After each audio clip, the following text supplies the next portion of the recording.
one day, somewhere, I was sitting under the feet of Baba, listening to him talk about the history of Kenya, unpacked and uncut, raw from himself, not written by anyone else, but written by a Kenyan in the name of Baba Raila Odinga. He taught me that the Britons we saw here did not come to colonize us. They came because the land was good and the land was fertile. And then he dwelt into the depth of the history, that if I stayed with that idea alone and that listening alone, I'll be doomed. And that idea is what has given birth to what we are here about to listen to. The story of Kenya from the coming of the colonizers, the colonized Kenya, the post-colonized Kenya, the independent Kenya, the Kenya of the second liberation, and the Kenya of the third liberation. Ladies and gentlemen, welcome to Kwea. Welcome. Let's listen to Baba as he unpacked that. And without much ado, I also want to acknowledge all the university students. Please give a shout to yourselves. The university students here. I can't hear that. It's not enough. And for all of you who have come, and in a special way, there's a guy from Marikiti called Mike. And I was talking and buying things from him, and he told me, I would like to come and see and hear. And he see Baba. Where's Mike from Marikiti? Mike from Marikiti. That guy from, the Marikiti guys, please stand. Marikiti. Marikiti. So Baba, in your audience, there are also guys from Marikiti. Those guys have come here to listen to you. So we are a mixed audience of politicians, academicians, non-politicians, and students. So ladies and gentlemen, with those few remarks, I'm staying in somebody's house. I'd like to welcome the VC of this great university to come and welcome you home. Please, Prof.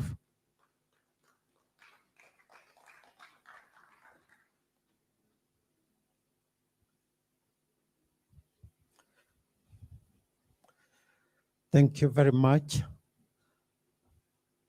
our distinguished guest, Right Honorable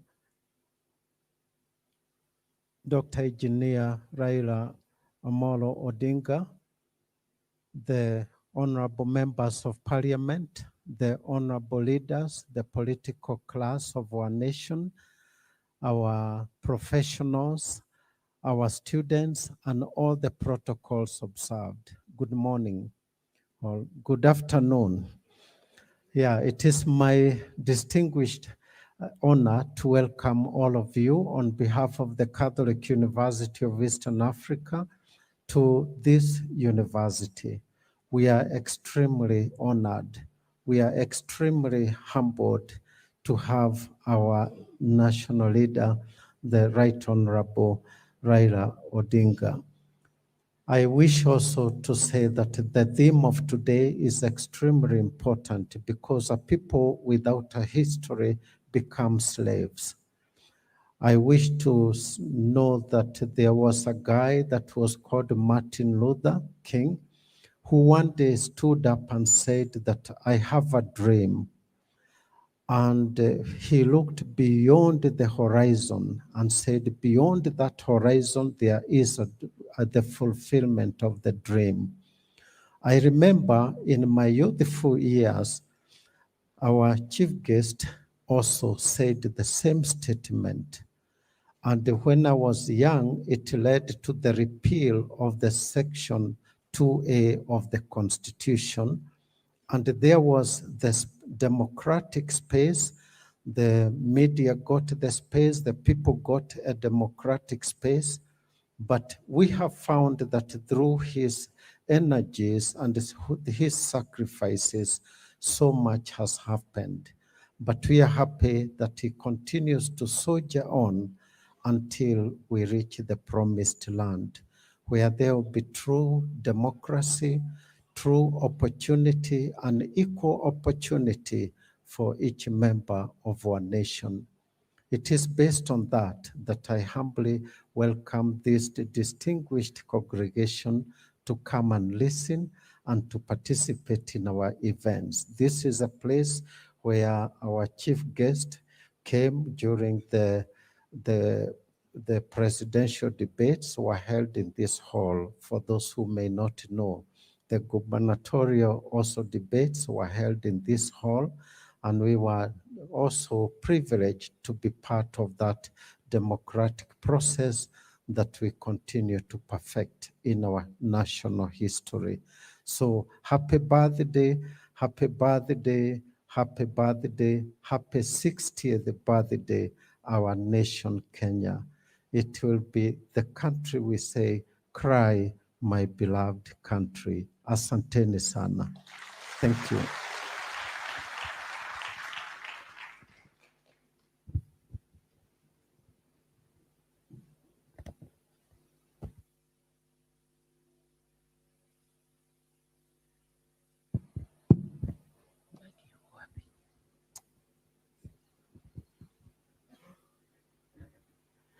Ladies and gentlemen, I would like to hand over this mic to none else but Mheshimiwa Tim Wanyonyi to be able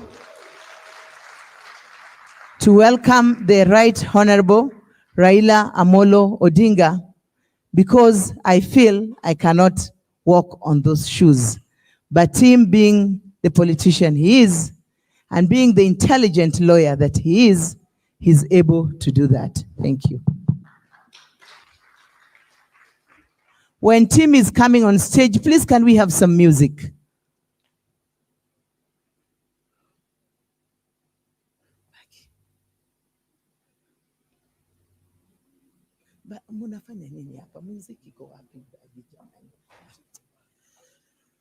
DJ.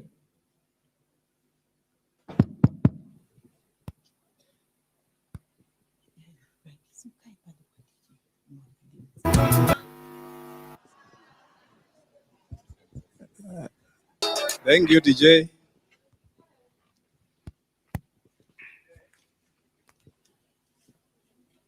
Hamjambo. Bwana Yesu asifiwe. Happy birthday, Kenya. Tuseme happy birthday, our nation, Kenya. Ladies and gentlemen, allow me to make a few remarks and welcome the guest of honor, the Right Honorable Raila Amolo Odinga. Fellow Kenyans, invited guests, ladies and gentlemen, good afternoon. Good afternoon. Allow me, with great humility, to introduce to you our chief guest, the guest speaker, a man who actually needs no introduction, the Right Honorable Engineer Raila Amolo Odinga, the Baba or second and third liberation, and the father of devolution in Kenya. Baba, as many of you call him, is a living legend in this country. His legacy has been built through the years, and his accomplishments are too many to name. Defining Kenya's political path has taken the collective efforts of many working along a winding path that began with struggle for independence from colonial masters that led to independence on the 12th December 1963. And I would proudly say that my birthday is also in this year. Political leadership over the last 60 years, seen the rise of different people seeking to continue the journey for making Kenya a better for all. The immense contribution by the party leader, His Excellency Raila Amolo Odinga, are outstandingly impeccable. The country's political path is colored with both his sweat and blood. His struggle saw him detained for 9 years without trial. He was at the center of the fight for multipartyism, not to mention the current constitution. Even though it has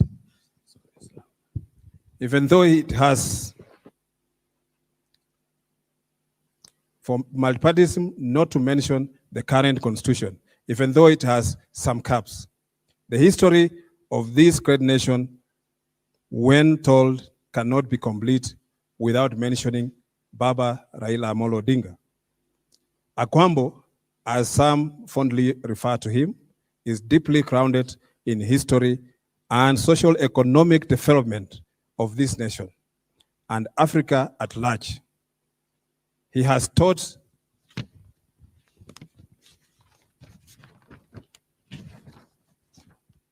many of us to work hard and to strive for excellence in whatever we do.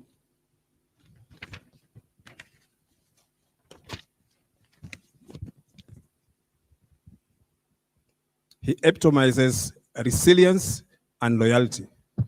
When it comes to building bridges, this man is second to none. Kenya today finds itself at crossroads. Our leadership is shaky, the economy is doing badly, the common mwananchi is getting desperate by the day. To address the many challenges we face, we need an action. We need execution, and we need a bold leadership. We need Baba. Ladies and gentlemen, it is my singular pleasure and honor to introduce to you a man who I have loved and respected my entire life. A man who introduced me to the world of politics and continues to hold my hand. My birth leader, His Excellency Raila Amolo Odinga. Karibu baba, uongee na watu wako. Karibu baba. Wela. Hey! What the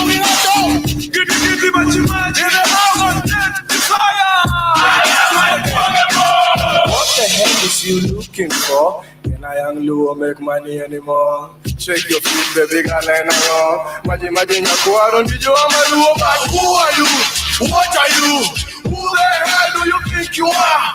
Do you know me? Do I know you? Get the hand across the face because, hey, I am unbeatable. I am unsuable. So if you like my song, sing it to yourself. Hey, hey. Who got you over me? I said, who got you over me? I am unbeatable. Who got you over me? Who got you over me? I said, who got you over me? I am unbeatable. Hello.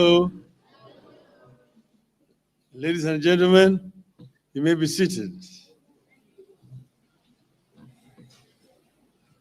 The Vice Chancellor of the Catholic University, Reverend Professor Stephen Mbogwa-Ngari, members of the faculty,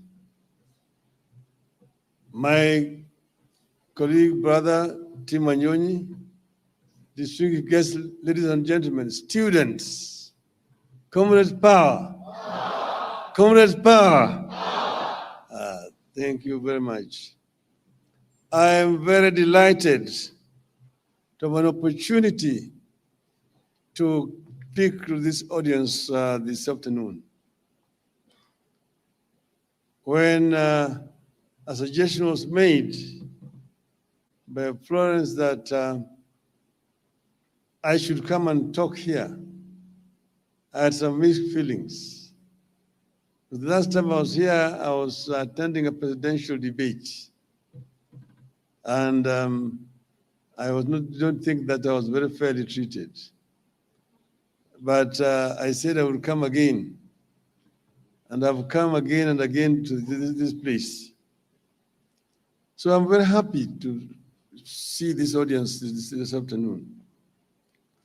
I was asked to talk about a vision for the next 60 years and beyond about Kenya. Now, I begin by saying that in a few days' time, we'll be celebrating 60th birthday of Kenya as a nation. 60 years ago, our people proclaimed our country's independence. With that, we affirmed that our national right as a people to be masters of our own fate and destiny. But how did we end up as Kenya? It is important that you go back into history. Kenya, the name Kenya was coined much later by missionaries.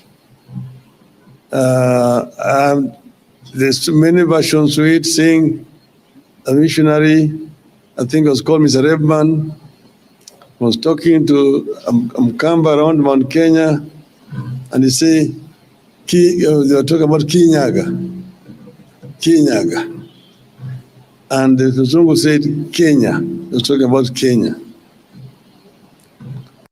But then this geographical space called Kenya was drawn in over 100 years ago in Berlin, at the Berlin Conference, where the imperial powers met. And at that time, there was a scramble for Africa. So they decided to partition Africa, 1884-85. So Africa was then parceled out to various colonial interests, imperial powers, Portuguese, Spaniards, the British, the French, the Italians, and the Belgians. Spain got a small portion of it. So this is how these maps were drawn. And these maps are drawn artificially in Berlin without any regard to the people who are living in Africa. So Africa was artificially divided among the imperial powers. That's why you see that borders among many African countries are straight lines. If you see a border with Somalia, it is a straight line. One line inside and one straight line and another line outside. About then Tanganyika was a straight line from Lake Victoria all the way to the Indian Ocean. It was only in 1860 something, because Tanganyika was given to Germany, to the German territory. And on the German Emperor's 50th birthday, it was called Otto von Bismarck, Queen Victoria, who was the head of the British Empire, in a gesture said that on your 50th anniversary, I give you the highest peak in Africa, Kilimanjaro. And that is how you see Kilimanjaro was originally in Kenya. But then you see the map between Kenya and Tanganyika, now Tanzania, a straight line from Lake Victoria to Kilimanjaro, then it comes into Kenya, takes Kilimanjaro to Tanganyika, then again a straight line to the Indian Ocean. That is how it was done, it's arbitrarily. Then, but formal colonization actually of Kenya took place in 1904. But when the British first came here, they started building a railway line. They built a railway line, and they built a railway line from Mombasa. It was called Kenya-Uganda Railway. It was built from Mombasa up to Kisumu. You ask yourself, if it was Kenya-Uganda Railway, how did it end up in Kisumu? The reason is at that time, Kisumu was part of Uganda. Uganda's boundary came all the way up to Naivasha. From Naivasha up to Lake Turkana, the west of that was Uganda. That's why it was called Kenya-Uganda Railway. When it reached Kisumu, it had reached Uganda. From there, they were now taken by ship across the lake to Port Bell in Uganda. Then, but then this Kenya was called actually just a territory. It was actually run by a company called British East Africa Corporation. They were just using it for hunting, coming to search for gold and ivory. But then came one colonial master, one imperialist by the name of, his other name, but later on he became known as Lord Delamere. He came through Somalia on a horseback. And when he came on a horseback, he arrived on Mount Kenya. And then he saw a very beautiful land around Mount Kenya. He came down through Laikipia into what is the present day Nyahururu, they called Thompson Falls at that time, into the Rift Valley, through Nakuru, Njoro, Eldoret, or Chigishu, up to Mount Elgon. So he saw a very beautiful land. So when he came back to Nairobi, he went and met the governor. He told the governor that, look, you have a beautiful land here, which is ripe for large-scale agriculture. You have built a railway line from Mombasa all the way to the west. The railway line will have nothing else to transport. It will be transporting goods from Mombasa to interior, but on the way back, it will be going back empty. To make this railway line productive, you need to introduce large-scale agriculture. So this is now Lord Delamere.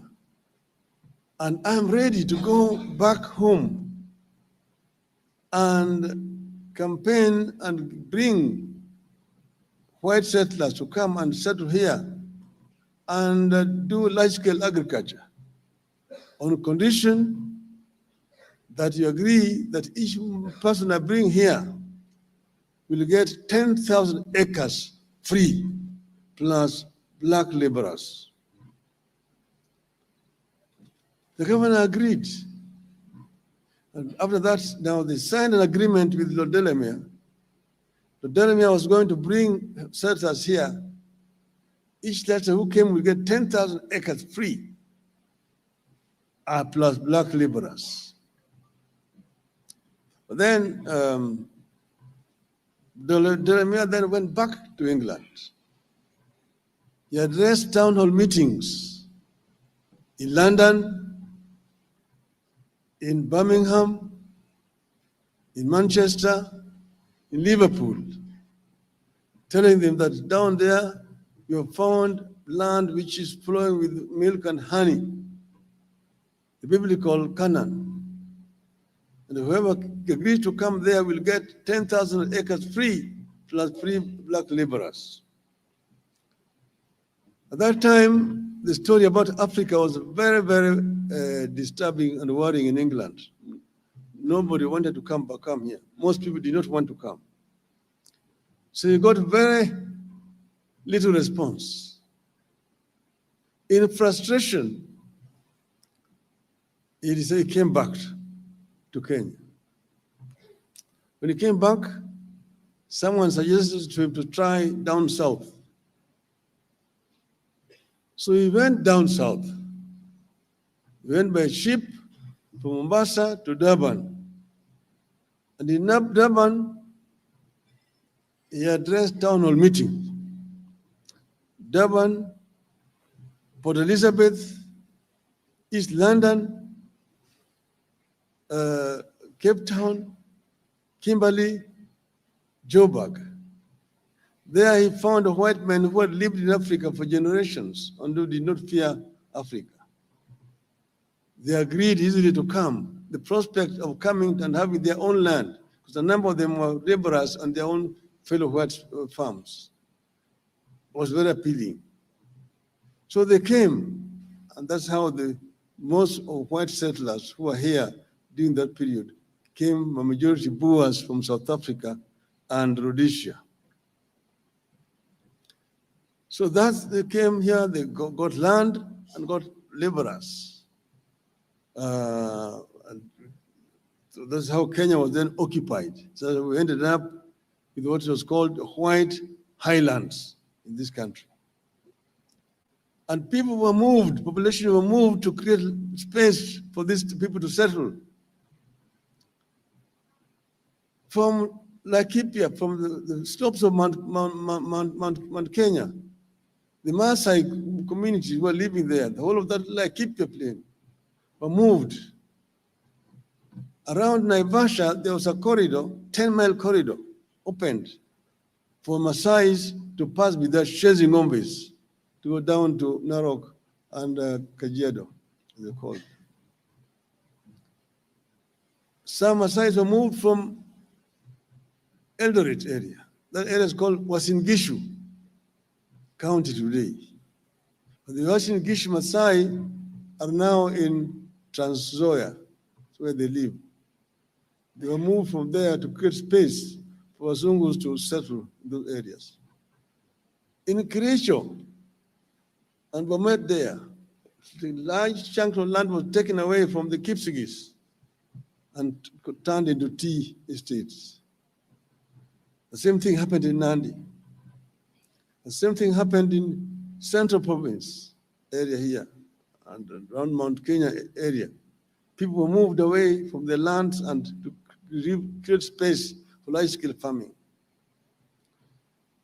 So that's how Kenya was now settled by the white men. And then the white men, of course, they set up administrative structures in the country and ran this country for 60 years.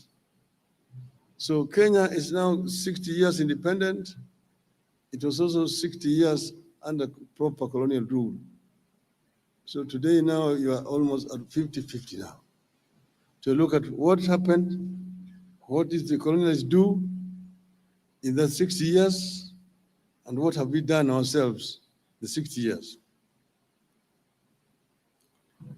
Over the years, the joy of so we attained independence after a long struggle, because Kenyans were being oppressed seriously. The land had been taken away. Africans were classified as not even second class, third class people. You had apartheid in this country. There was the white man, there was the Indian, there was the Arab, then there was the African, number 4, that time. And people rose up in resistance to this colonial rule.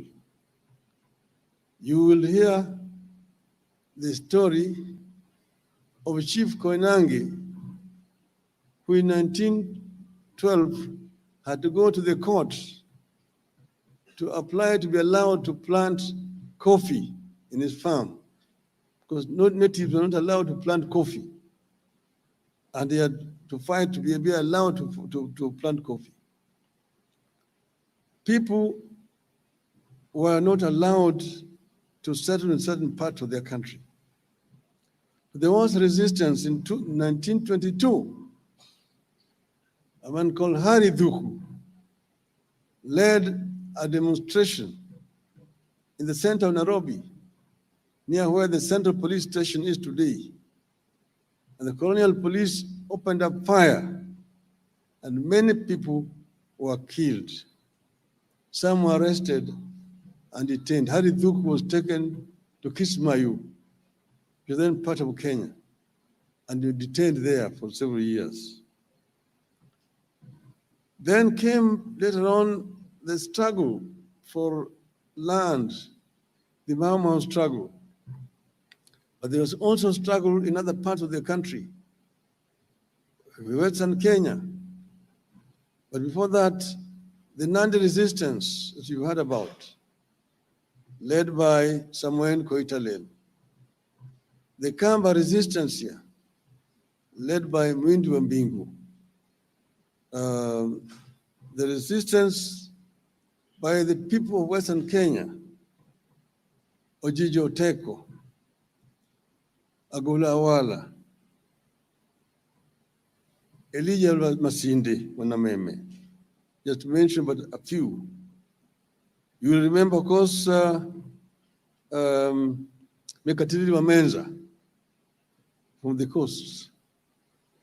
So there were several people of this country who resisted colonialism.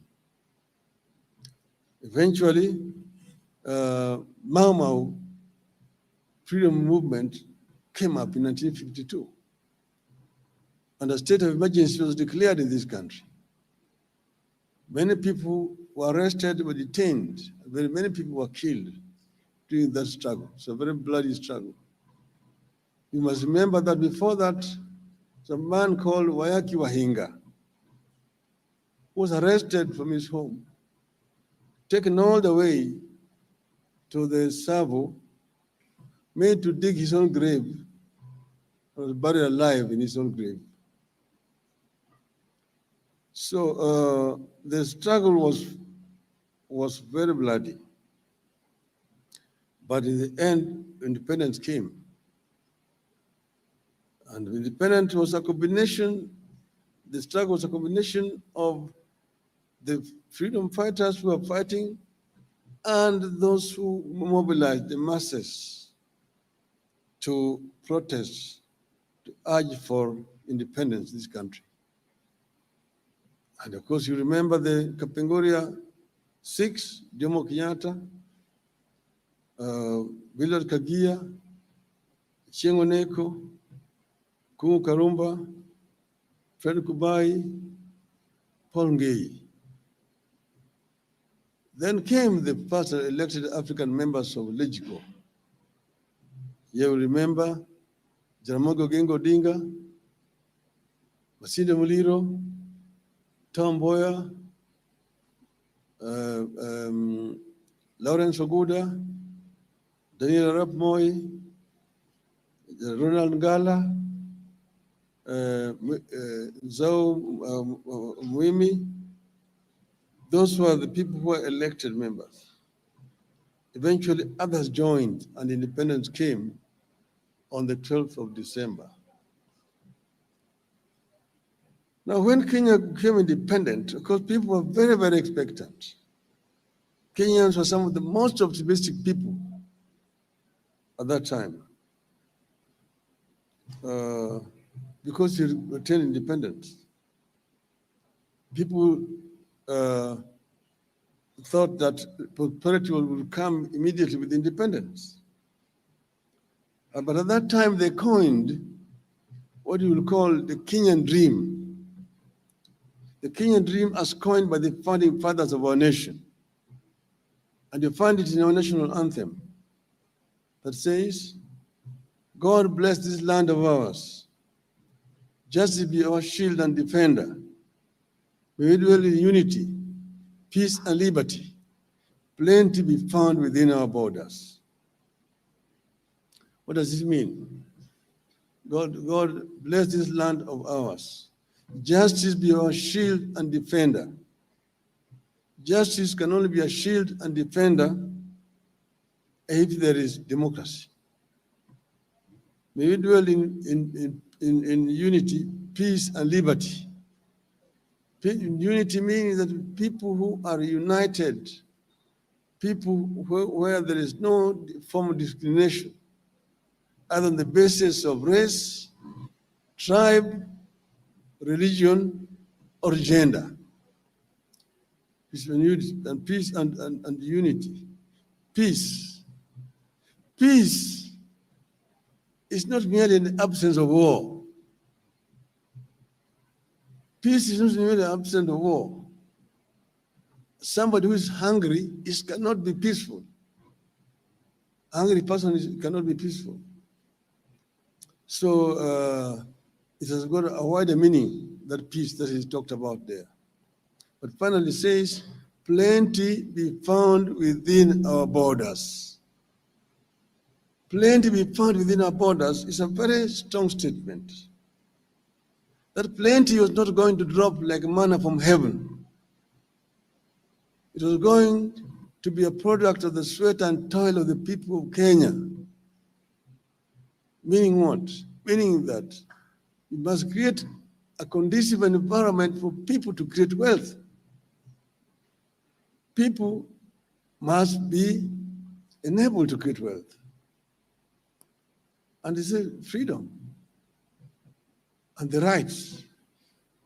One is the right to life was fundamental. To the right to health is fundamental. The right to quality education is fundamental. Right to food, fundamental. Right to talk to education. Right to education. So all these were there. But then people were expectant. But over the years, the joy of independence has been tempered by many battles, a struggle that has continued for 6 decades. We have fought poverty. We have fought ignorance. We have fought disease. We have fought corruption. And we have fought tribalism. But these challenges march on with us. In spite of our tribulations and against monumental odds, we have fought and we are still struggling to build a thriving democracy. We are still fighting for individual freedom within our free nation. We have become the beacon of hope for the millions of immigrants for the 4 corners of the earth. We are struggling to forge a free and modern society that lives by the ideals of liberty, justice, and respect for human rights. We have fought and we are still fighting not to let any obstacle stand in the way of our destiny. I have been extremely fortunate to see the emergence and progression of Kenya up and close. First, as the son of a freedom fighter, my father was involved. 2, as the son of the first vice president for a brief period. And 3, as a son of a vice president turned a detainee, a fighter for the second liberation, a detainee myself, as a minister, an opposition leader, and as a prime minister. The people of Kenya endured the pain of colonialism, the tragedy of single-party dictatorship, and the horror of the economic collapse of the 1980s and 1990s, enabled by the elite corruption and the weird policies like the structural adjustment programs of the World Bank and IMF. In these periods of colonialism, elite corruption, and ethnicization of national life, colors and cruel leaders took away lives and broke apart families through detention camps, jails, assassinations, and state-enabled high level of poverty. But all these tragedies and unfortunate turn of events could not take away the spirit of the Kenyan people. I have seen Kenyans pick their armor of courage to confront dictatorships and bad regimes. This 60th anniversary is therefore a good time to reflect on our past. It is also a time to look to the future. Where will this country be on the 120th anniversary of its birth, another 60 years from today, which will be the year 2083? This is a challenge that I want Kenyans to reflect on. Where are we going to be 60 years from today? Will we still be a country going around the world with begging bowls? Will we still be a country struggling with the weight of corruption, tribalism, lack of accountability, and empty promises for which the promise makers pay no price? Are we able to set the stage for a future of a dramatic departure from the Kenya of today? As a nation, we have always had great ideals on paper, including in our constitution and various policy documents like the Vision 2030. We have values and principles of governance that include patriotism, national unity, sharing and devolution of power, the rule of law, democracy, and participation of the people. We also aspire for human dignity, equity, social justice, inclusiveness, equality, good governance, integrity, transparency, and accountability, among others. We aspire to live in unity, peace, and liberty. We aspire to be a nation of plenty. We aspire to be a caring nation that provides the best possible medical care to all its citizens. A nation that provides the best possible education to its children for free. That's why we promised, as Azimio, free education in primary, secondary, up to university level. We've always aspired to be the nation that extends a helping hand to the elderly, the needy, the widows, and the orphans through social security safety net programs. The founding vision is a critical document for nations that proceed to succeed. Now that we are in Catholic institution, you can turn to the book of Joshua, chapter 1, for an understanding of the value of the founding vision. God talks to Joshua about the founding vision in the following words, and I quote, "Be careful to obey all the law my servant Moses gave you. Do not turn from it to the right or to the left, that you may be successful wherever you go. Do not let this book of the law depart from your mouth. Meditate on it day and night, so that you may be careful to do everything written in it. Then you will be prosperous and successful." Unquote. Today, you are way off the original dream. The nation is reeling under the heavy burden of corruption, officially sanctioned tribalism, heavy burden of taxation, and a harsh and heartless leadership. We are not the confident nation we have been over the decades. Once upon a time, Kenyans were too proud and so confident of their nation that they refused to seek jobs abroad, including the United Nations. Today, our people are scrambling to leave the country.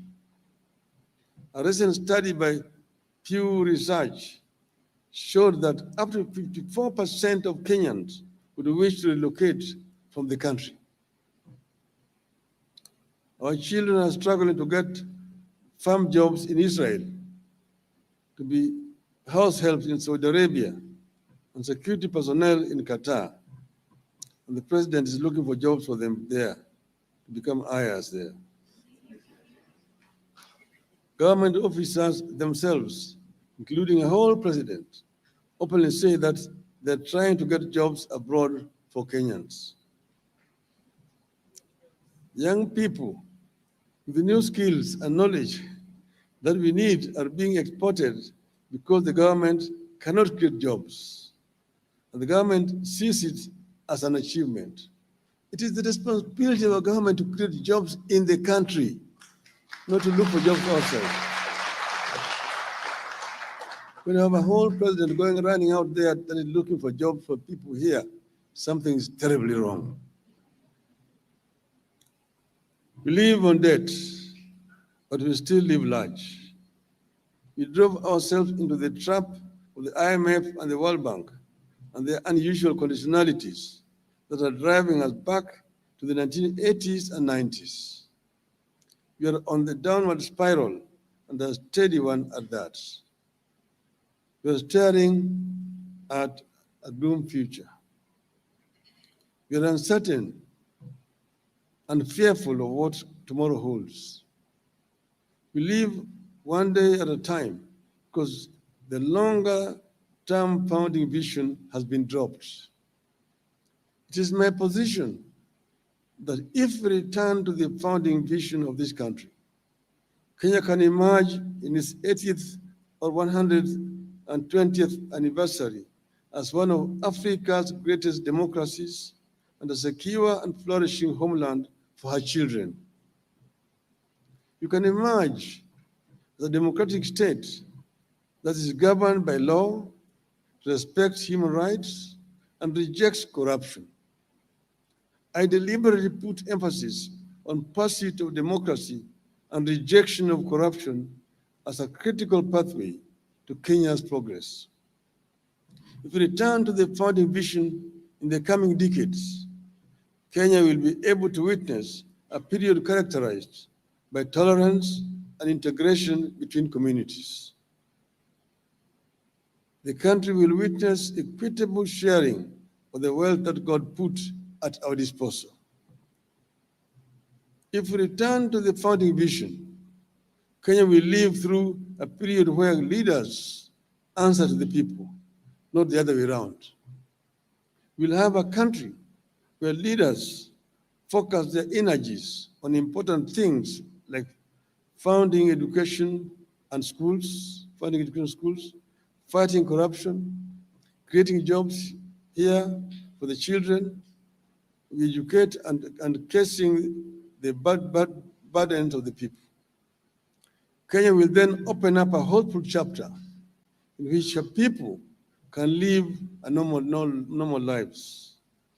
As things stand today, Kenyans are not living normal lives. The dramatic departure the country needs from the sorry state of affairs of today will not arrive easily. Many will say it cannot happen. It will meet violent and even deadly resistance. Transition is a bold vision, but I know it can be achieved. I have been fortunate to live long enough to witness nations and regions turn around their fortunes in 50 years or even less. Think about the current prosperous and stable Western Europe.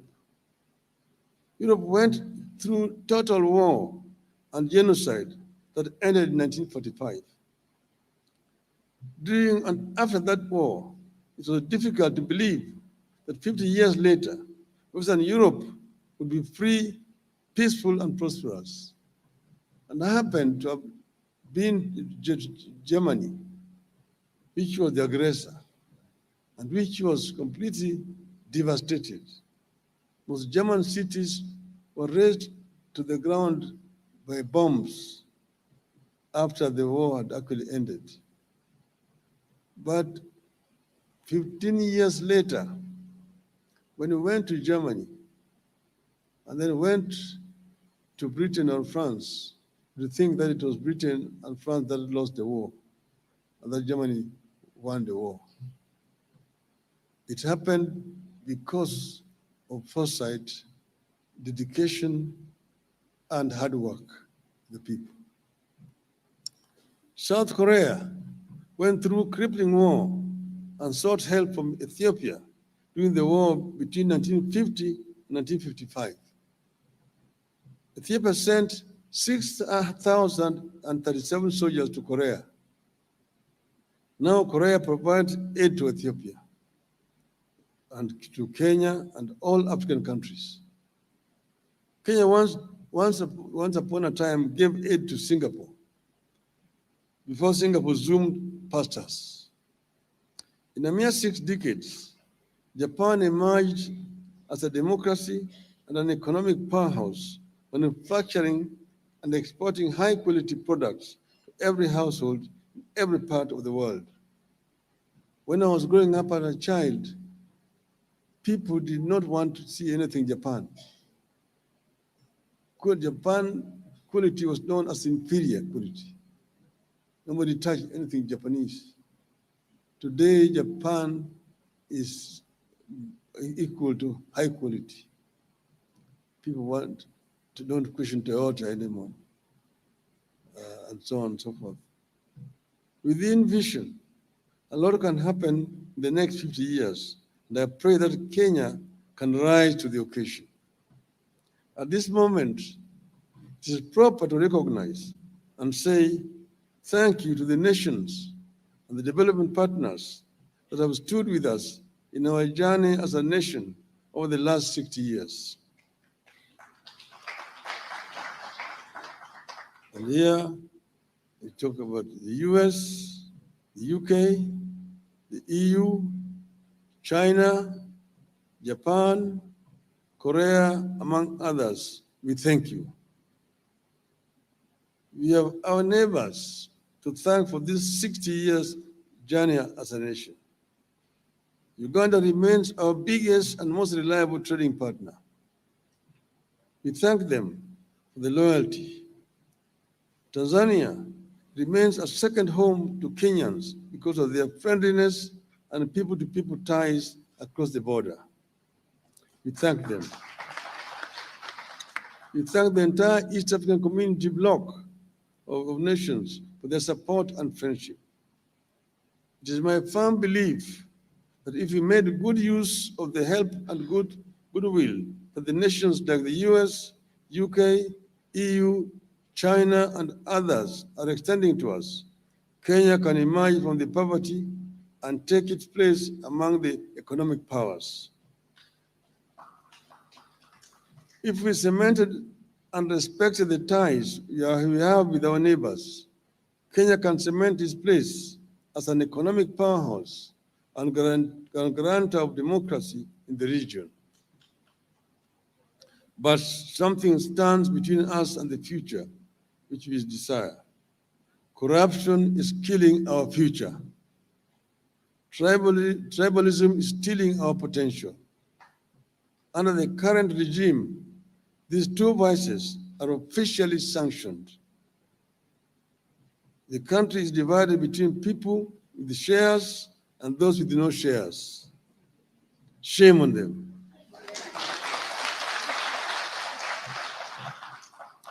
The corrupt are getting plum jobs and state protection, while those who try to stop corruption get arrested and arraigned on trumped-up charges.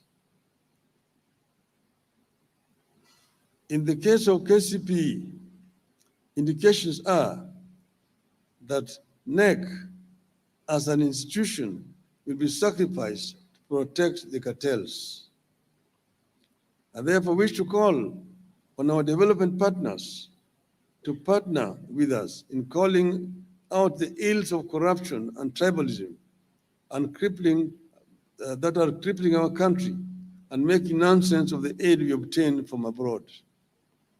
The transformation of this country deserves requires a generation of leaders with the courage to confront and defeat corruption and tribalism and direct public resources to public causes without discrimination. We need a generation of leaders who stand firm on the solid rock of values and who can tell when the nation is taking the wrong turn. From where I stand and at my age, I know the country is taking a wrong turn when a 14-year-old child has to go to court to seek justice over KCPE marks. Kenya is failing her children. I know the country is taking a wrong turn when workers take home only a third of their basic salaries, the rest going to taxes. When somebody told me that take my salary and give me the tax, I'm better off with the tax than the salary.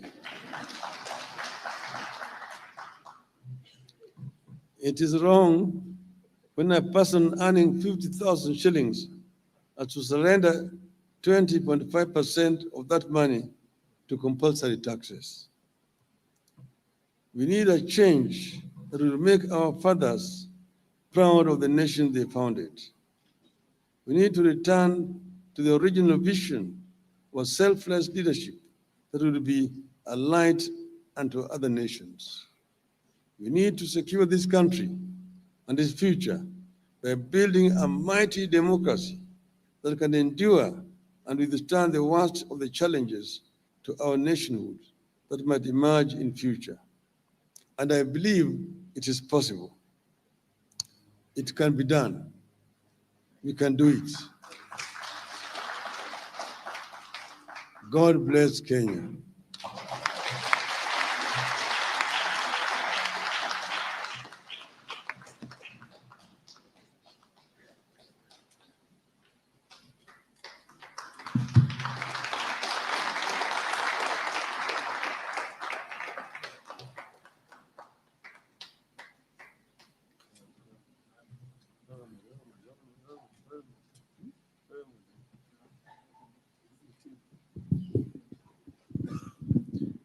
Sunday, we may sit for a short while.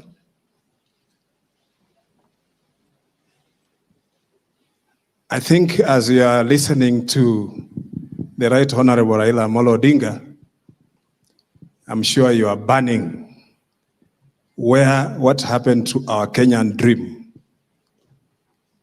What happened to our Kenyan dream? We are the generation today that we can turn that dream into a reality. If all of us can stand up and say no to the vices that are eating us. Kenya is not a poor nation.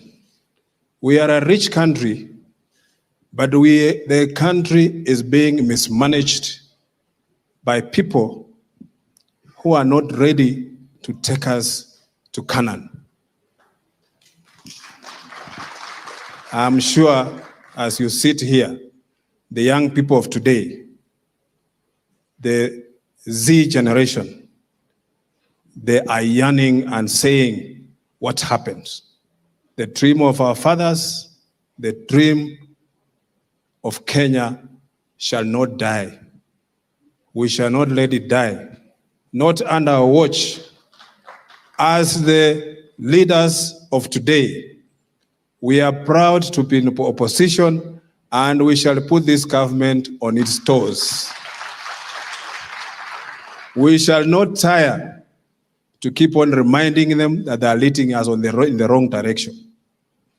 We shall not tire to tell them that they are overburdening Kenyans. Why would leaders be elected in the offices, but the only thing they do is enrich themselves? There's a lot of wastage in this government. They are telling us to cut some things, but when you see what is happening in the government, it's going the wrong way. 60 years of Kenya, we must say no and no. Ladies and gentlemen, I'm sure there are many of you who have something to say, maybe a few reactions before we end this session. Can we have a show of hands, those who want to make any remark or reaction, anything? Can we have any from this side? There, one. We come here, this lady. From this side, we cough to you, my friend, behind you. On this side, yes, we start from there. Can somebody deliver a mic? Please stand up, the one who raised his hand first, and we just have 1 minute, just say something, either a question, a clarification, or a reaction on what you have just heard. Before we do that, may I recognize the members of parliament who are here. My deputy whip, Mheshimiwa Mark Mwenje, please be upstanding and wave to the crowd. Mheshimiwa Irene Mayaka, Senator Mikori, my friend, stand and wave. Mheshimiwa Maina Nchenga, is right here. Kamau wa Raila, I see you there. Kenta, I can see it, Mheshimiwa. Pole. And many other leaders. Our MCAs who are here, please be upstanding. Let us see our MCAs who are present. Be upstanding and let us acknowledge them. Thank you very much. And let us acknowledge all of us who are here present. Please go ahead. Good afternoon, everyone. I go by the name Kanini Timothy, and I'm very proud to be among this audience of today. And allow me to say that I've learned a lot this day, but the thing I can clarify much, or the thing that I can put emphasis of what we have been taught today, is that we need to be very resilient in whatever we do. We have learned that Kenya has come from a very far place, and we are going very far, and this is not the time to stop. We need to be always on our toes each and every morning, each and every time, and each and every minute. Allow me not to say much, but just to stop there and wish you guys a very good and a very wonderful day. Thank you so much. Thank you very much. Bring the mic to this lady here. She's here. Please introduce yourself and say what you are.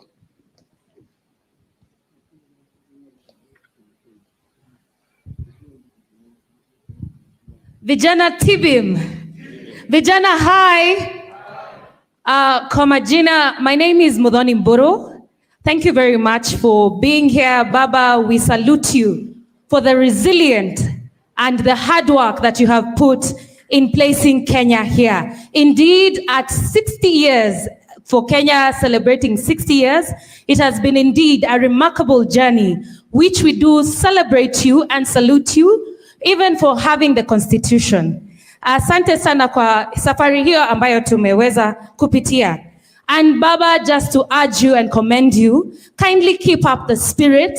We say even when the child is misbehaving, we do not throw the baby and the water together. Kenya is your baby. So Baba, we urge you to soldier on with us. Na sasa sisi kama vijana, tutasonga na Baba, tutatemea na Baba, na hata kama mambo itakuwa aje, we will live to see your legacy being delivered in Kenya.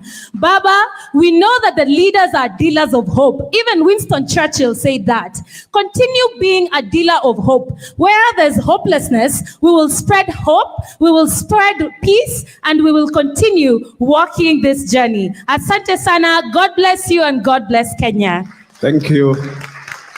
The gentleman there, before we come to you, Mheshimiwa. There, behind there. Thank you, H.E Raila Odinga. My name is Aroko. You have walked this journey the whole of your life, and we thank you for being there for the nation. What we can assure you is that being the youth, we will take up the journey, and your mission for the country will be met by the people you see here. Thank you very much. The gentleman behind there, please give the mic to that gentleman. He was the first one to raise his hand. Thank you very much. Your Excellency, Right Honorable Prime Minister Raila Odinga, I'm here courtesy of Chairman Maina Jenga. My name is Prophet Paul Mwangi. I'm actually a grandchild of Kongo Karuba, not by fixing, but by reality. I was very happy when you mentioned the category 6. And Kongo Karuba disappeared from this land. Nobody knows his whereabouts. Baba, it will be my joy one day to hear that we have discovered where Kongo Karuba went at your effort. And we shall all celebrate because that is within the historical injustice. The other thing, Baba, I would like to request you is the narrative that has always been sung every day about Mau Mau compensation. I don't know who holds the money. Where should it be recovered from? UK, CBK, State House. Baba, can you dig for us and give us the information? Thank you very much. Thank you. John. Yes. Mheshimiwa Baba Raila Odinga, as I was seated here and I was listening to what you are saying, I've learned two things. One, you have talked about several leaders who have been in this country. The only thing I've learned about those leaders is that they believed in something. And actually, there are people that could be trusted by the things that were happening in this country. Baba, as you sit there today, they hate you for the things we love you for. The same things they hate you are the same things we love you for. That you have been our leader who has been steadfast. Baba, as you leave us today, we believe that all leaders who are here, the young people who are here, can you believe in something? Can you drive this country to where Baba and the rest drove this country for us to have it today? That going forward, Baba, we believe that we have a date with the future. The young people of this country, as you talk about 60 years from now, can we be Baba of those years? Baba, me as Mkoya, I'm taking the mantle to say that I'm going to be you, I'm going to copy what you have done in the past, and we are going to move with young people and other leaders who are here. Our leaders, I urge you, you have listened to Baba. Kenya is aching. Kenyans are suffering. Go to parliament, put this government on check, ensure that Kenyans, children who are supposed to go in school in January, go to school, and the government that is in place today, listen to what Kenyans are going through. Thank you, Baba. Thank you, everybody. Thank you, Baba. Mheshimiwa Lekenda. I'll have one more, then we close this session. Thank you. Okay, we'll move this side. Already I have. Mheshimiwa Lekenda, yes. Please sit down kwanza. Okay. The other one, the other gentleman. Mheshimiwa ongea. Okay, asante. Your Excellency, Honorable Raila Odinga, I'm very impressed by what you have done today, and I hope the youth of Kenya have listened to what you have said. I come from a community called the Maasai community. Our people are the ones who actually forced out of the Laikipia lands, all the way through Nakuru, all the way to Wazingishu. If there is any community that has suffered in this country, it's the Ma community. We were dispossessed of our lands and tried to fight for the land during the Lancaster conference. We were denied that right. At the moment, and everybody knows, we are still suffering. And had Baba taken the mantle of leadership, this community would have been far, far better than the way it is. And so Kenyan people always ask us, what has Baba given you? Let me tell the Kenyan people, were it not for Baba, we would not have retrieved a very important resource like the Mau forest. We will not have even been in the map of this country.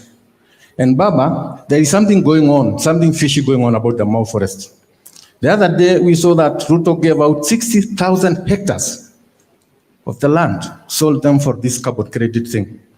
Without the participation of the community, without the participation of the Kenyan people, the country is being auctioned day and night by this regime.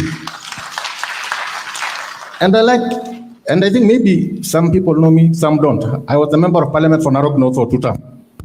I was contesting for governor of Narok County in the last election. I won by a landslide. And what they did, they gave the purported governor his certificate in Nairobi. The first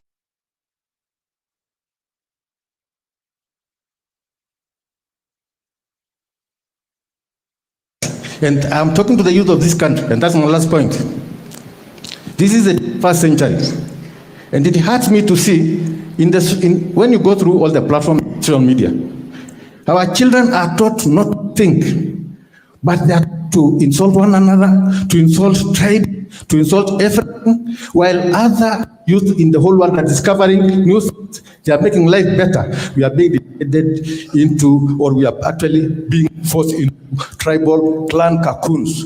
Where are we heading our youth? You are supporting people who stand for nothing, thieves, people who will destroy this country, and not for me and Baba. You are destroying this country. Or it's yourselves, your future, your progeny. And I'm telling you, if you don't turn around and say it's our country, it is not Ruto's country, it's our country, we are going nowhere. So Baba, thank you so much for this. We are with you, and we'll always be with you. And let me tell the Kenyan people, the time to say this is our country is now, it's not tomorrow. Because by 2027, if things continue the way they are continuing, we'll have no country. We'll have nothing. You'll have nothing. Already you have no jobs.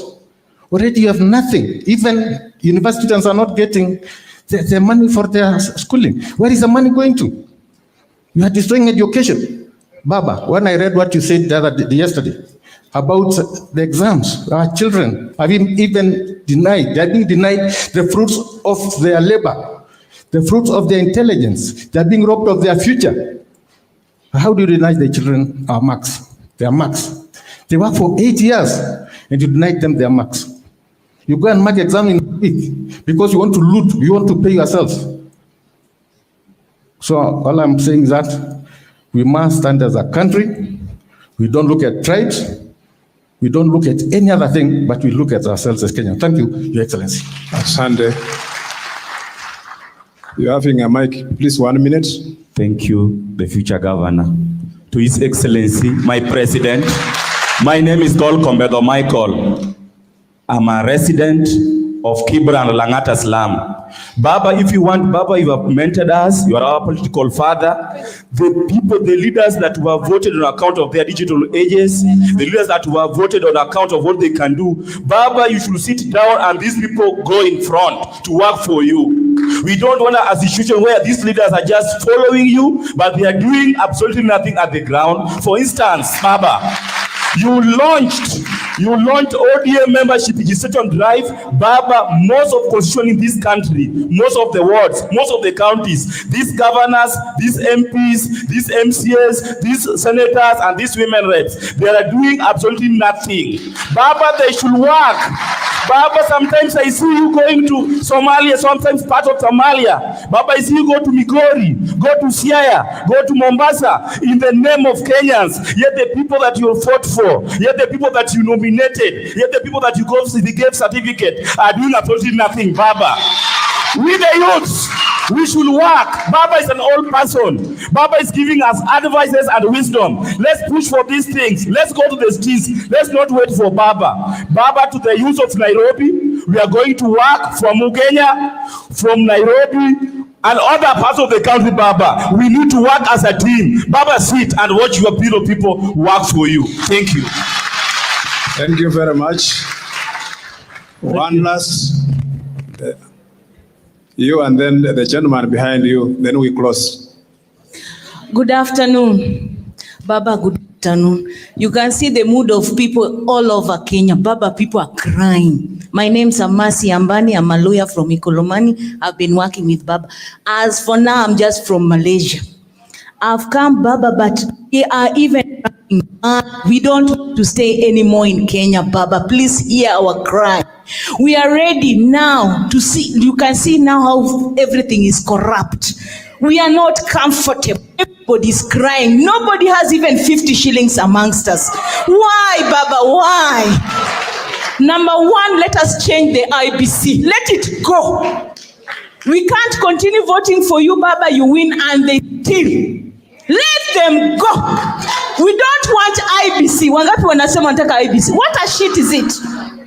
IBC, let it go. Baba, you removed Moi. If you removed Moi by Blolongo, let us remove Ruto. Who is Ruto?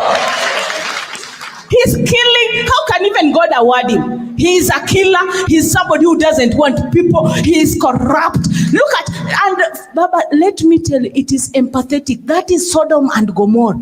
You see, I don't want to mention, that is Sodom and, better us even when we are drinking. Them, now they are sleeping with one another. Ask Miliodium. I'm happy Maina Njenga is here. Baba, when you unite with Maina Njenga, stand up. Rachel, stand up. The comrades, stand up.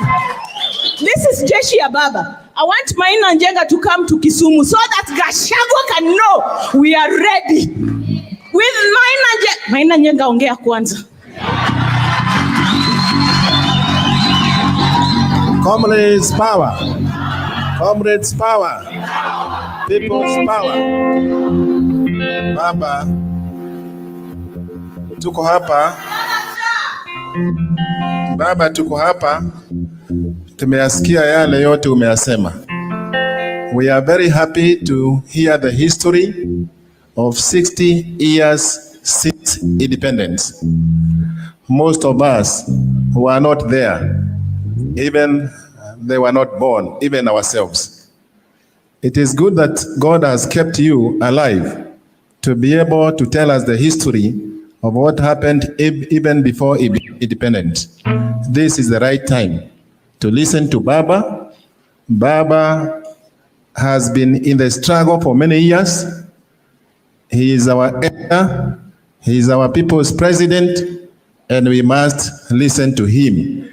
Our work right now is to pick from what he has left, to continue with the determination, with our effort ahead, and join hands to make people proud, like the way Baba has made us proud.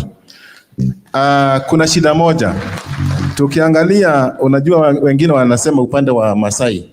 Sisi tuko katika location ambaye sisi watu wengine watatu wakisimama wanaitwa ati wao ni Mungiki. Sasa nauliza, vijana hao wote ambao wamekosa kazi, wakikosa kazi ni shida yao? Ni shida yenyu? Mkikosa help ni shida yenyu? Sasa kazi yetu ni kuangalia mbele na kusimama imara, kufata amri ya Baba na kusimama kabisa. Wakati Musa alifariki, alikuwa anakuwa na miaka mingi sana, akafariki. Lakini Mwenyezi Mungu alitokea Joshua, akamwambia, be strong and of good courage. Be strong and of, because you are the people who are going to lead the nation into the promised land. Sasa nataka niwaambie, mawaidha tumepewa na Baba, tumepewa na viongozi wote. Sasa ni wakati wetu kusaidia hii kazi mpaka tufaulu. May God bless you. Asante sana. May I just, the students who are here, any student who wants to make a remark, this is for students. Students, please. Wapi? They have said Tabitha speak for you. The gentleman there in a suit. I'm giving 3. 1, 2.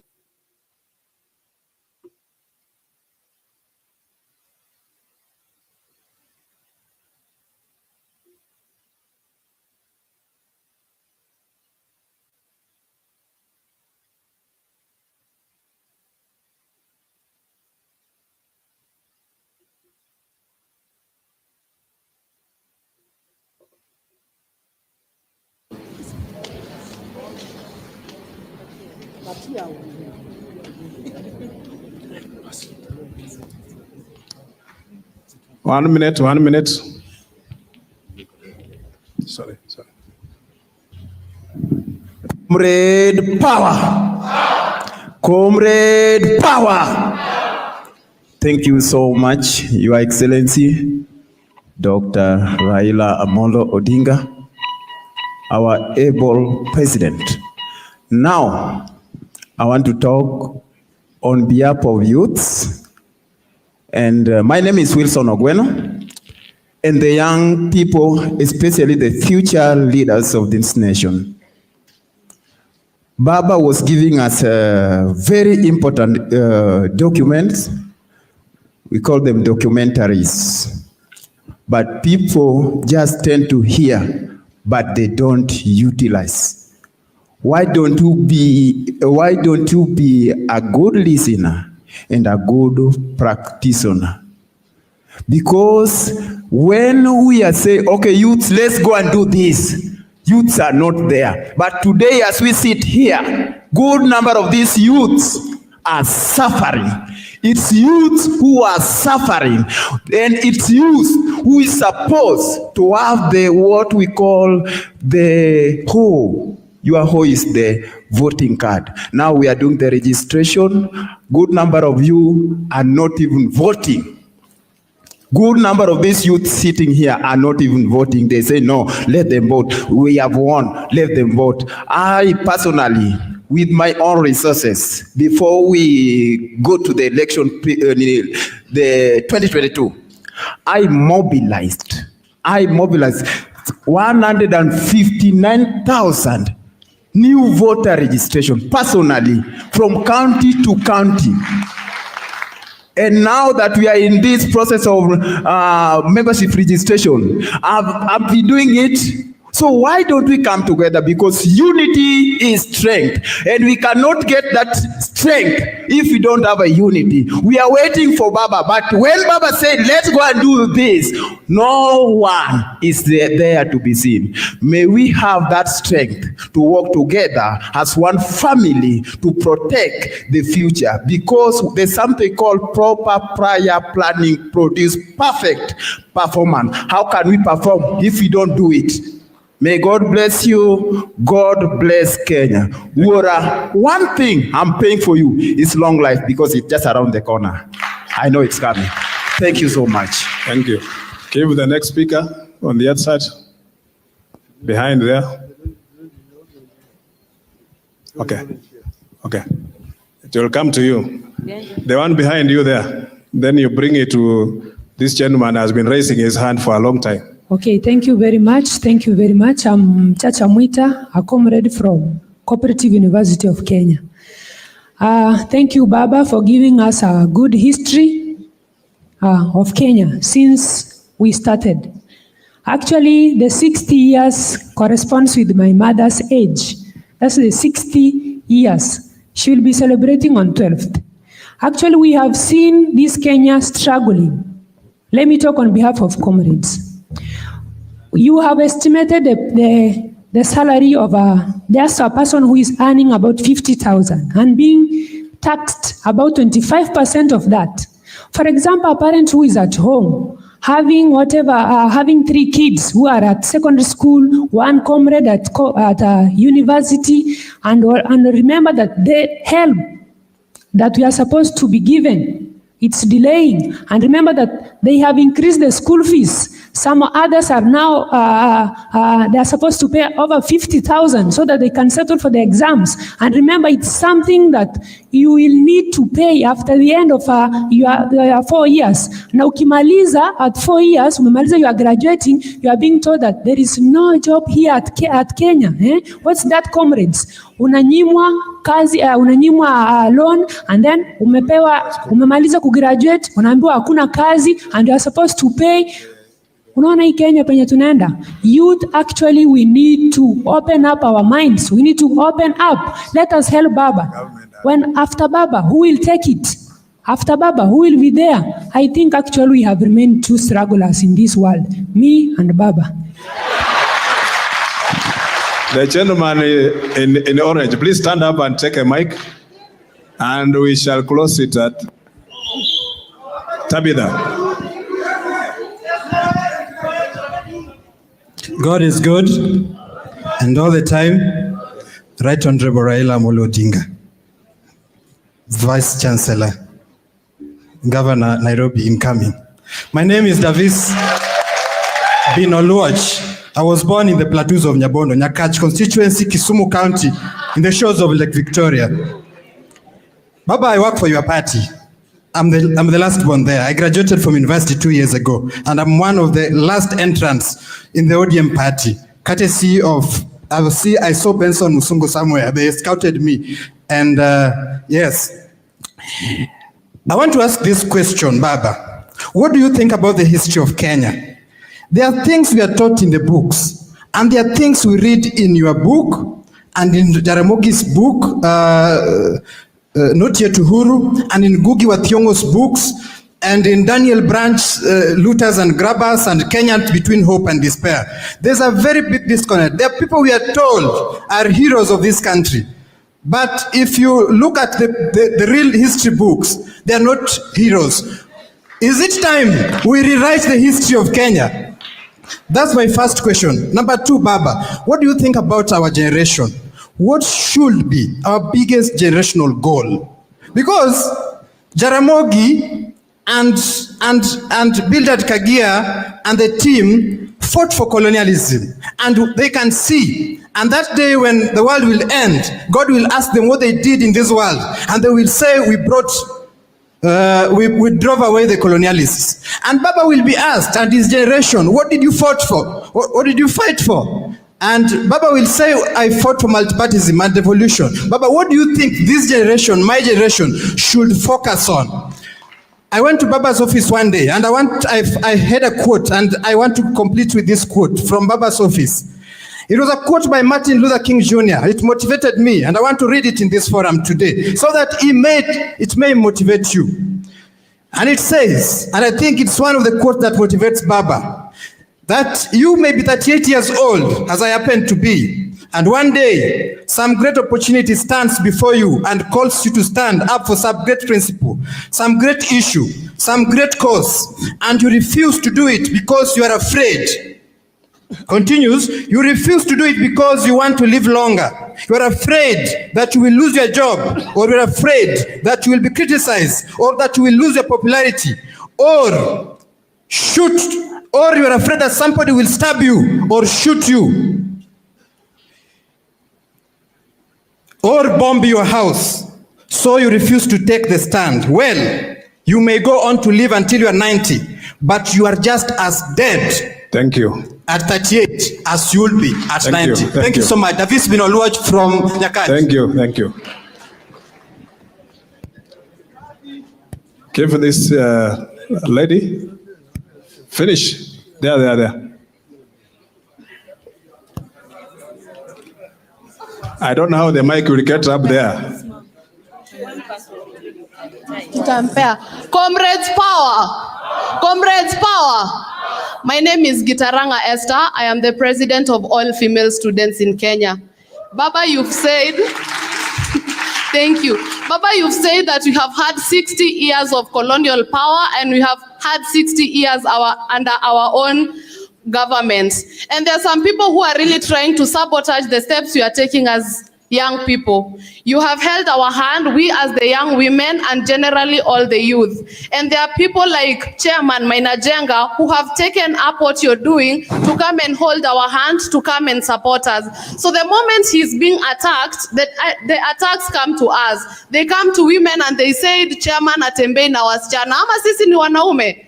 It is very unfair. And when they try to sideline us, they try to remove us from the picture, and then they call our young men Mungeke.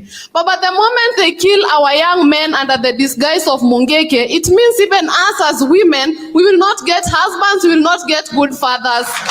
They are talking about alcoholism among Mount Kenya people. When Chairman tried to collect these young men back together and give them a vision, a purpose, he's trying to dissociate and to destroy these young men. Therefore, an attack on the young men of Mount Kenya is directly an attack to us as women. Thank you. Thank you very much. Thank you very much. Let us be upstanding for our national anthem. DJ, our national anthem as we close, please.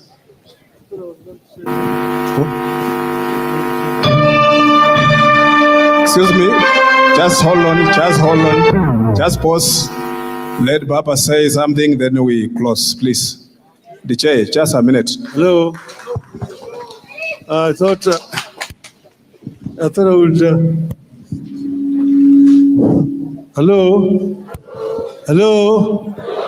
Yeah, I thought it would be proper for me to just say a few words only.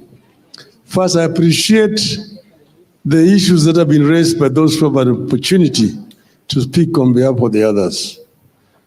All of them actually point out to one thing, that things are not going in the right direction in our country. That Kenya needs some kind of rectification. Project Kenya. Somebody asked about the compensation for the Mau Maus. That is a subject for another day. But I want to say that, throughout the history of our country, there have always been two forces pulling in two opposite directions. They're the protest for change and development, the forces for retention of the status quo. Those who have been fighting to retain the status quo. Even when people were fighting for independence, those whose intention was basically to remove the colonial system, remove Wazungus, and bring in an African regime, and use those powers the colonialists were using to oppress the natives, use it themselves as Africans to lord it over fellow Africans. That's why when the Mzungu went, they said, Wazungu weusi wameingia. They came in, they transplanted the colonial system, and then themselves became the colonizers. They're using the very same system that the British were using to oppress the African people. They're using it to oppress the fellow African people.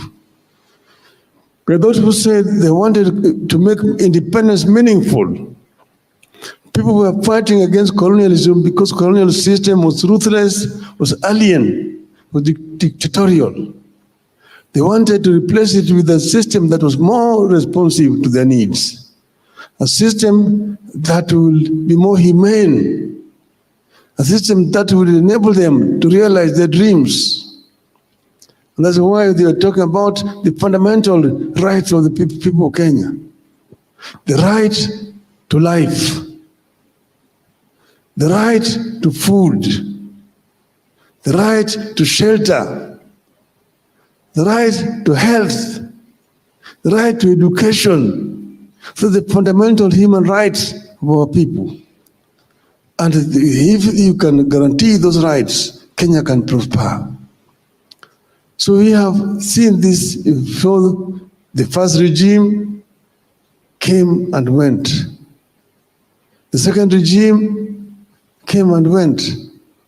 And the first regime, there was an attempt to allow people to get into the economy of this country.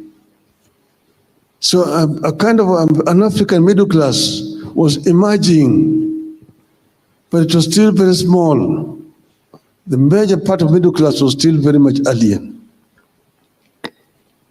The second class that came, the second regime, tried to suppress that emerging African middle class and create what is called the comprado bourgeois, comprado regime, commission agents. Those whose regime was just to let a commission happen, commission happen, commission happen. It impoverished our people completely. The third regime tried, and there was a clear vision. That's why that regime came up with the Vision 2030, which was aimed at removing our people from poverty to a middle income status by the year 2030. And this is a clear vision for the first time. I am happy to be having the part and parcel of coining that Vision 2030. But after that again, we lost direction now. The thing became a little bit grayish. Now we've come back to the dark era, trial and error. Everything goes. You can come here and lie, sell the lie here. Hii tutafanya hii, tutafanya hii, tutajenga hii, tutafanya hii, tutafanya hii. Everything tutafanya. Kesho hii, panya hapa. All the times, just promises and promises. They say this gentleman lies all the times, and all the times, and that is, si gentleman hiyo. Even if you give them 100 years, they will still just be lying. Nothing will happen under this stupid regime. I thank you very much. Thank you. All right.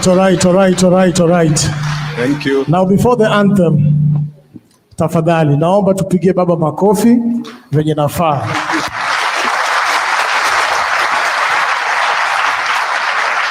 Sasa ndo tuanze makofi vizuri. Round of applause for Raila Amolo Odinga. Baba, I'll also give my clap, but just before that, I'm very privileged. There's a sensitive part of the history Baba mepeana. And I hope kila mtu kwa hii hall is privileged to sit with the son of a former vice president, a son. He became a minister, an MP, fought for us, and an opposition leader, and the prime minister, of course. And I want to say, he's the pillar of hope. And these are my statements. If God is with us, which I know He is with us, He should be the next president of Kenya.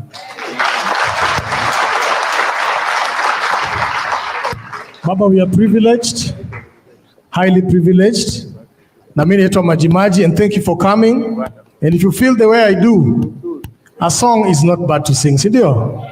What the hell is you looking for? Can a young Luo make money anymore? Shake your feet, baby girl, and go. Majimaji nyakuaro ndijo ama Luo, but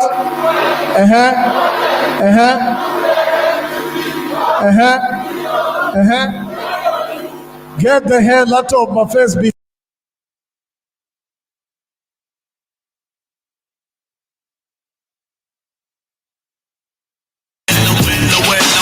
Hey, okay, giddy, maji. What the hell is you looking for? Can a young Luo make money anymore? Shake your feet, baby girl, and go. Maji, nyakuaro ndijo ama Luo, but who the hell do you think you are? Do you know me? Do I know you? What? Get the hell out of my face because hey, I am unsuable. So if you like a song, sing it for me as well. Who can? You over me. I say who can? You over me. I am unsuable. Who can? You over me. You gonna do? You over me. I say who can? You over me. Baba is. Yeah, you know what I'm going. No more money like a pan. No more money like a pan. Money like a pan. Money like a pan. Money like a pan.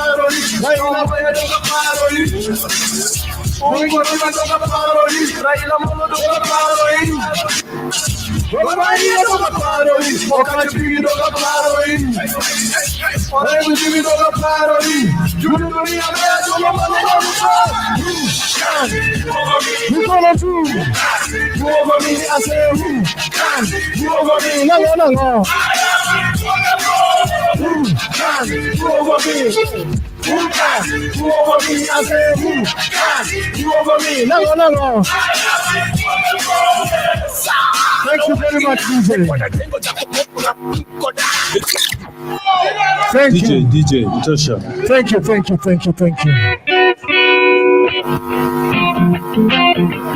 So one more. Asanteni sana.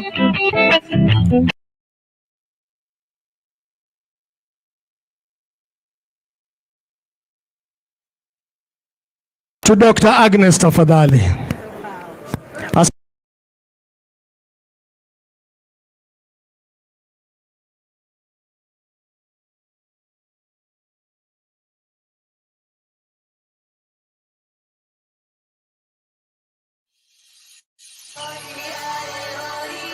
Afadhali mzee ambaye ni mtulivu, ambaye hana haja ya kujaza mifuko yake, ambaye atachunga masilahi ya watu yake, badala ya mdomo tamtamu tamtamu tamtamu tamtamu.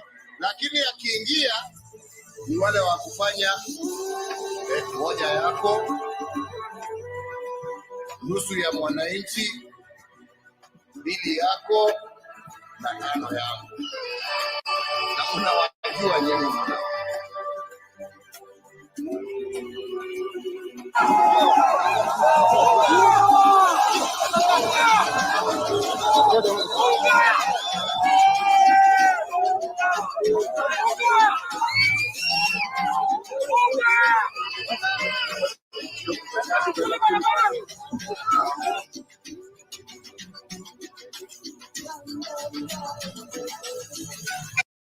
Let's take those to places where there are none and bridge the distance by connecting the past to the future.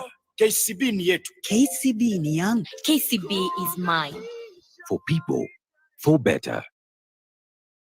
You showed up for the first treasure hunt event, the second treasure hunt next level event, and now